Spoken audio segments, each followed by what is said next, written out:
Hello 45 days of weight loss journey day 12 ആണിന്ന്. ഇപ്പോൾ രാവിലെ തന്നെ ഞാൻ വെയിറ്റ് നോക്കി. വെയിറ്റ് 81.30 ആണ്. ഫസ്റ്റ് നമ്മൾ നോക്കുമ്പോഴത്തേക്കും 85.30 ആണ്. 4 kg ആണ് കുറഞ്ഞിരിക്കുന്നത്.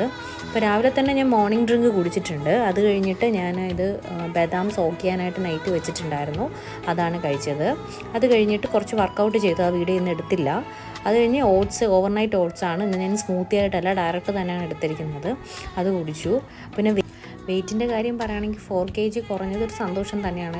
ആക്ച്വലി ഈ 12 ഡേയ്സ് കൊണ്ട് എൻ്റെ ഒരു 2 kg എങ്കിലും കൂടേണ്ടതാണ്. അതിലൊരു 4 kg കുറഞ്ഞത് സന്തോഷമാണ്. കുറച്ചും കൂടി വർക്കൗട്ടും കൂടെ ചെയ്ത് നമുക്കിത് മുന്നോട്ട് കൊണ്ടുപോകണം. എന്തായാലും 45 ഡേയ്സ് കംപ്ലീറ്റ് ചെയ്യണം എന്ന് തന്നെയാണ്. അപ്പോൾ ലഞ്ചിന് ഞാനിത് വെർമസരി ഉപ്പുമാവാണ് എടുത്തിരിക്കുന്നത്. അത് കഴിഞ്ഞ് വൈകിട്ട് വന്നിട്ട് പപ്പായയാണ് കഴിച്ചത്. ഇത് നടക്കാൻ പോകാൻ പറ്റിയില്ല, മഴയായിരുന്നു. അത് കഴിഞ്ഞ് രാത്രി ഞാൻ വാട്ടർ മെലോൺ എടുത്തു. വലിയൊരു വിശപ്പുണ്ടായിരുന്നില്ല. ഇടയ്ക്ക് ഞാൻ വെള്ളം ഫില്ല് ചെയ്യുന്നുണ്ട്. അപ്പോൾ ഇന്ന് ഇത്രയേ ഉള്ളൂ. Tata bye bye.